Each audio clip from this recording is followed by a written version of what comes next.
Today is going to be crazy. We got some new news. We're going over every single thing that's dropped and much more. So drop a like, man. I'm not putting no spiders in the videos. You guys said you didn't want them anymore. So prove it to me that you can destroy that like button without it. And let's get into the video, Plug Nation. All right, so to start off, the cover athlete of the standard edition is Luka. Yes, on the standard edition of 2K. Then for the 75th anniversary edition, we have Kareem, Dirk Nowitzki, and Kevin Durant. Then 2K dropped a huge, gigantic amount of news with their courtside report number 1. When you click on that link, you get lots of info about the game. After that, they went ghost for a long time. But let's pop it open, all right? So there's going to be a gameplay trailer coming out in August. It has not dropped yet, meaning it has to come out on either August 30th or August 31st unless 2K lied, because they do not drop news on the weekend. So it's going to be Monday or Tuesday. We're getting that thing. And what's important about the gameplay trailer dropping is Mike Wang will most likely finally be able to talk about gameplay about the game. As you guys know, Mike Wang made a bunch of tweets and had to delete them. So hopefully after that drops, he can finally start talking about gameplay again. There are new signature moves and everything, as in combos, jump shots, dunking in traffic. All that stuff is apparently more skill based in 2K22, basketball IQ and all that type of stuff. But you know, they say things like this pretty much every year. On defense, they're saying it's completely revamped. It's a shot contest and block system. It's all new. Defensive tools at your disposal. Blah, blah, blah. Truly rewarding when you play such great defense. But I'm almost positive they said the exact same thing in 2K21 before it came out. And then all year we've been on ice skates. You know what I'm saying? So I'm not one to believe that for sure until I see it. But what was introduced as well, that's super important, is that the game will have seasons.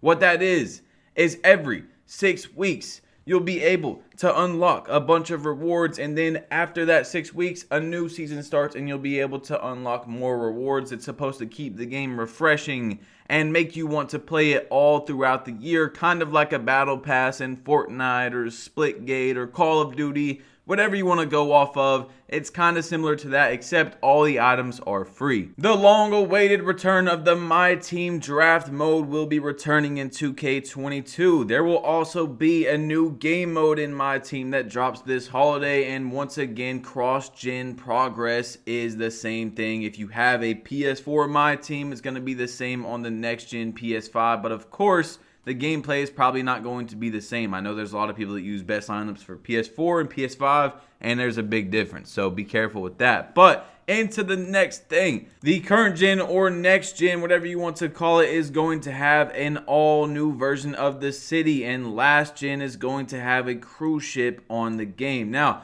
do I believe it's going to be a completely new city? Not really. I want to see it first, you know, but that is what they're saying, is that it's an all new city. So we'll see what it looks like, and confirmed affiliations are back as well, which we'll talk about in a minute. What's new about the city though? Apparently it's teaming with life, activity, and interactivity between non-playable characters. You can also have a new quest system that engages my players with creative content while offering new ways to level up and earn rewards.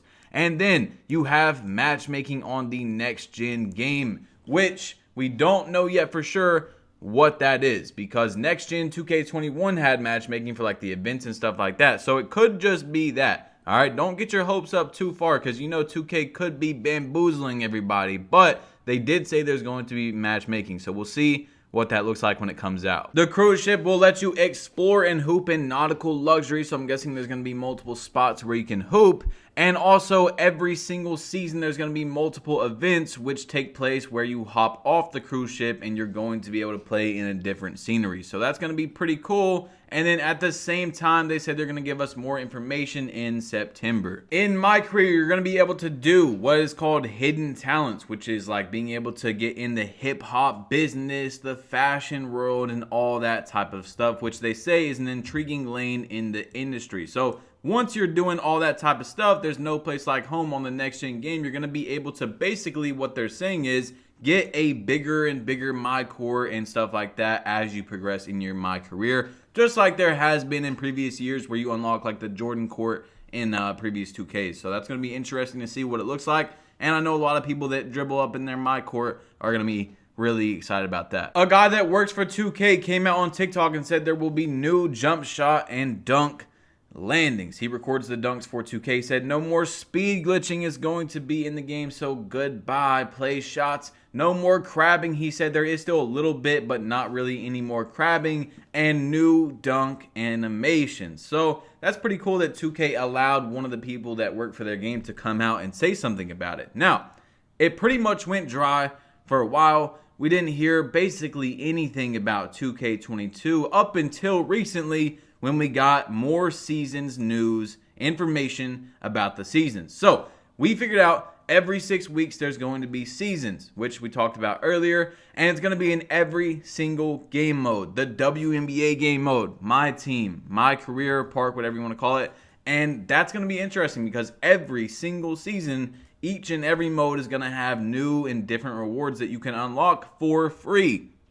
Yeah, for free. I don't know what the catch is yet, but as you open up the article, you see that seasons will be a primary focus in 2K22. All rewards will be available to redeem at no additional cost once players reach each new season level, which got a lot of people thinking, is there going to be mascots in 2K22? Because they're saying that the rewards are going to be free. So if there is, that would be really cool, but I'm speculating that there might not be, all right, because that's made 2K lots of money in the past. I'm not sure why they would make it free knowing 2K, but if there is, I'm not complaining. Anyway, and to the next one. The reward screen in Park will look like this right here. 2K showed us some of the rewards. You get double XP, skates, +1 mid-range, and we also seen the first build, two-way mid-range facilitator, and in the top left, there is a Western Wildcats logo. So unless 2K is doing something like 2K18, there's affiliations once again in next gen. At level 40, you're going to be able to get a go-kart. But the thing that interests me the most is the +1 mid-range arm sleeve that you're going to be able to unlock, because I'm thinking 2K is going to be doing multiple things like that. And I came up with an idea that maybe later on in the year, of course, season 5, season 6, later on in the year when, you know, everyone's bored and stuff, they drop some type of arm sleeve or leg sleeve that gives you +3, +5 to ball handling. And now some builds that couldn't speed boost can now speed boost, which give some more diversity to the game, bring some new content to it and stuff like that. I thought that would be pretty cool, and I'm sure 2K's already thought about that as well. So we'll see when it drops, but we got more information to talk about, okay? So we've also been busy in the lab reimagining what it means to be a legend. So yeah, this year you have to hit level 40 in 4 different seasons to hit legend. It doesn't have to be consecutively, they said, but 4 out of the 9 seasons that will be in 2K22, if you hit level 40, you will unlock legend. Now, we don't know what that reward is yet, but I can't wait to see it. Every Friday, 2K is going to have what's called First Fridays, where they drop new soundtracks on the game for those of you that are still interested in that. In the WNBA, they gave us a little screenshot of what the rewards are going to kind of look like. A little example, you can get nail polish for your player, and takeover perk picker is in the Hall of Fame, which I'm not sure exactly what that is, but it does interest me. So into the next one, we have 2K22 is giving you more to do in the W. Basically what they're saying is with the W game mode, it's going to be kind of like Park. You're going to be able to work out with NBA stars, WNBA stars, to get your badges and stuff like that. You're going to be able to get rewards. It's going to be something that content creators go to get a little bit extra content. And I think it's going to be cool throughout the seasons to see what they drop. Now, into the big boy, all right? 2K dropped this in the WNBA picture with their, courtside report. But we broke it down, and there are some new badges in this. Hyperdrive, Quick Chain, Triple Threat Juke, Glue Hands is back. It was a 2K18 badge. Post Playmaker is a badge that's been in the game before. And in the top left, you have badge loadouts.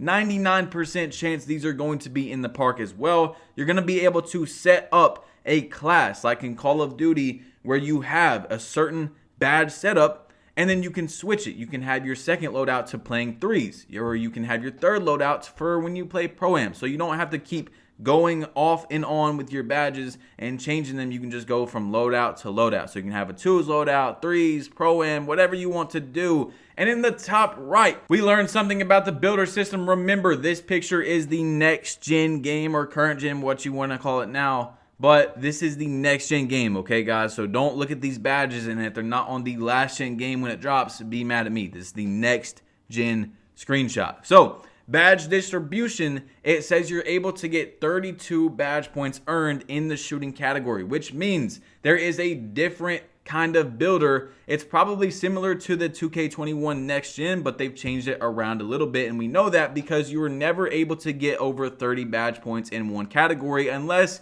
you were a legend. Now, people were freaking out about this. Literally, it's crazy that people can't read, but it says glue hands right there. They're hovering over Hall of Fame. It costs 4 badge points to be able to get that. So no, your build is not going to be running around with 18 Hall of Fame finishing, 32 Hall of Fame shooting. It costs 4 points to get 1. Meaning 4, 8, 12, 16, you're only going to be able to have 4 Hall of Fame finishing badges out of that 18 badge points if you really want. So these aren't no super demigods, or at least from what we're seeing in this screenshot in 2K22. There's no need to be worried at the moment. It could change when the game comes out, but people were definitely taking that and running with it. Now, Mike Wang, as I said, he's the gameplay director for 2K. As you guys know, he makes pretty much every decision about the gameplay on Park and My Team and all that type of stuff with the sliders on what builds can shoot, what builds should not be able to shoot, or don't shoot very efficient, all that type of stuff. He made a bunch of gameplay related tweets that were deleted, okay? He made them and then deleted them. People are saying that he released them too early and 2K made him delete them. Now, they're important. He says current and next gen are much more similar on court this year compared to last. Shooting is hard to explain in a tweet. Main change is a much larger weighting towards coverage. Aiming is gone. All right, no more Zens. I explained more in the upcoming courtside report in a couple weeks. Shooting is more predictable this year. I'm pretty confident the community will like it. You don't have to be as high as last year to be a perimeter shooting threat if you have good timing. Steady shooter is gone. The vibration shot cue is gone. Turning off the shot meter still gives you a boost. Dribbling is probably closer to 2K20 than 2K21 controller-wise. Holding the pro stick always shoots like 20, but there are new moves and combos you're going to want to learn. Animations. Every single season, they're going to be dropping us new animations, which encourages players, in their opinion, to use signature moves that they otherwise may not have. He says, don't worry though, there will still be tons of variety to choose from at launch. Some content will be season exclusives, but the actual on-court gameplay signatures, shots, and moves will stay in the game once they've dropped. Shots won't be taken away, only added. We're gating more animations based on size and ability this year. The plan is to release the same signature animations on both gens. New jump shot landings will be added this year. And for next gen, he corrected it because he did at first just say you won't lose 99 this year. It's only for the next gen game that your overall, from what he's saying, will not fluctuate. On current gen, it will be fluctuating like it does on 2K21 from, I guess, from 95 to 99 overall. So that's a lot of information that we've covered in one video, but to talk about the gameplay that we were just seeing from Mike Wang, I think that is, if done correctly, the actual key to how shooting should be in 2K. Because I told you guys, it shouldn't necessarily be like 2K20, where if you have a 35 three-pointer, which I showed you guys in plenty of videos, that you can just splash all day. You can literally go 7 for 7 greening with a 35 three-pointer. But there should be a middle ground to that, where you shouldn't have to have a 90 three-pointer to shoot efficiently.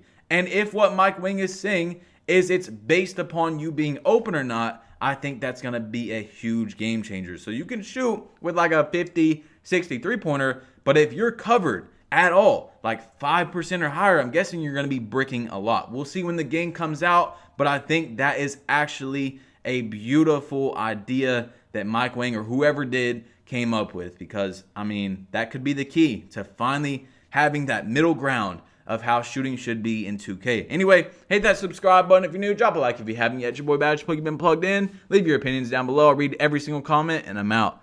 Peace.